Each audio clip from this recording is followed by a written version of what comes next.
I'm sure the few people that listen by now have already knows and has heard this multiple times, but there's days where I solely stick to reading a bunch of scripture. There's days that I do a mix of reading a bunch of scripture and then tying it to a motivational quote. And then there's some days on rare occasion where I'll just talk about fitness, motivation, just general like life motivation. And I always connect it typically back to exercising, fitness, nutrition, because those are a lot of my earthly passions. But again, all of those earthly passions are rooted in God, are rooted in faith and being a vessel for Christ. None of anything that I accomplish on this earth wouldn't be possible without God. But having said all of that, these are my videos, so I can do them in which cadence and however I want, I guess, whatever cadence I choose.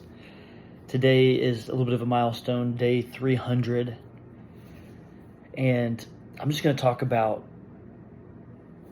life application.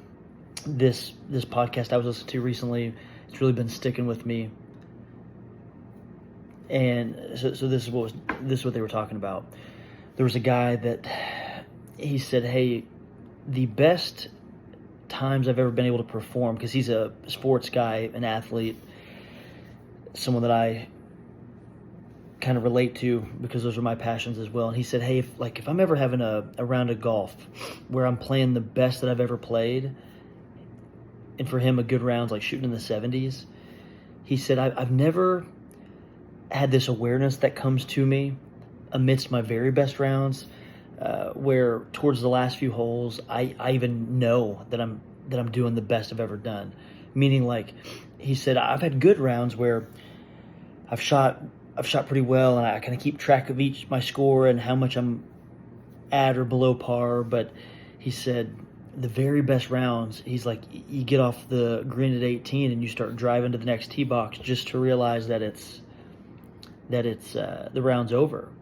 He said the very best rounds he's ever had, he's gotten into this flow state where you're not worried about, hey, these last 3 holes are coming up. If I can just save par on 16 and find a way to par 17, then I'll be in a really good position for that last 18th hole.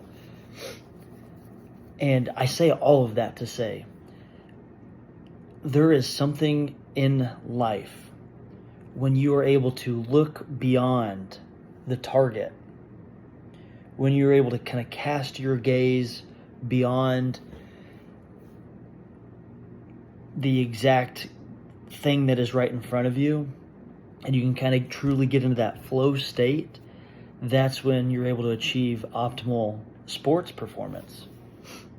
And I've tested this at the gym. What my mind would conceive is the set of 10 reps where last few weeks I've hit this amount of weight on this exercise for 10 reps, but you move that mental target where you kind of cast your gaze, you cast your mind beyond 10. And in order to do this, I won't even set it in my mind where I've got to get 12, but I'll have a buddy or someone say, hey, count these reps because I'm going to space out. I'm going to go to a deep place in my mind, and then let me know how many I've done. And also let me know if the form was well. And I'm telling you, if you go to it, if your muscles are fresh and you go to that deep place in your mind to say, I'm not going to count to 10 because my mind just thinks I can get to 10. And then it is heavy, you are pushing with a lot of effort. But when you get to 10, you can kind of let yourself off the hook. Your muscles start quivering and you think that you don't have any more reps left in you. But I've done that a couple times, and I've gotten to 12, 13, 14 reps of something that I would have swore I could only get to 10 reps on. If you can just find a way to cast your mind beyond the target, then that performance anticipatory anxiety or whatever it is that kind of creeps in that can affect the performance down the stretch seemingly can kind of go away. And I thought that was really interesting as it relates to golf, because I'm not a great golfer, but I do like to get out and play. And I probably get too attached to the scorecard. I've had rounds where you start off 4 or 5 holes in, you're playing amazing, and then it seems like towards the last 4 or 5 holes of the round, the better you do, the more likely you are to fall apart because you're just trying to hold on. You're trying not to lose that career round.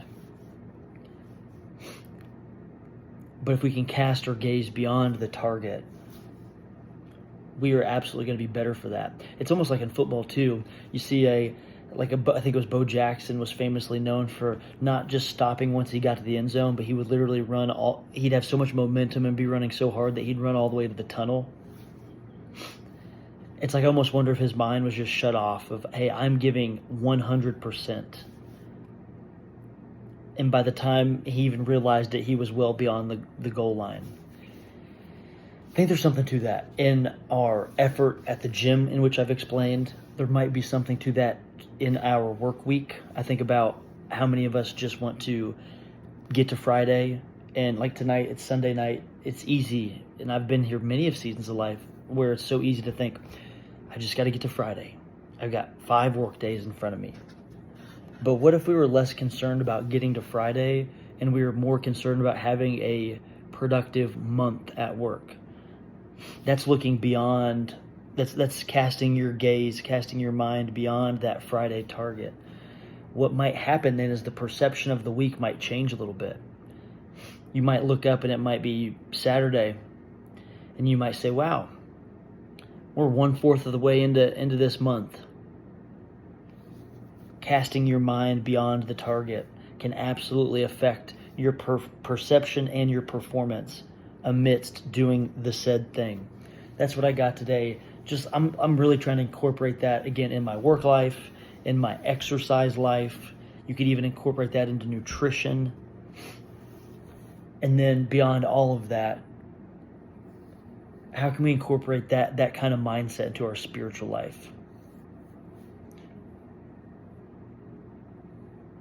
I think in order to do that, if you really can embody this kind of mindset that looks beyond that initial target or that initial goal, it might help you think more in the spiritual realm. It might help you defeat cynicism. It might help you get out of the weeds of that high utilitarianism that you fight every day and be a better listener, be a better friend, or be a better vessel for Christ. I'm just kind of workshopping this in my mind, but this fellow that said it on the podcast had some really good spiritual life and sports examples as it relates to looking beyond the target. I encourage you to look into this subject a little bit more because I think there's truly something to it. And that's day 300.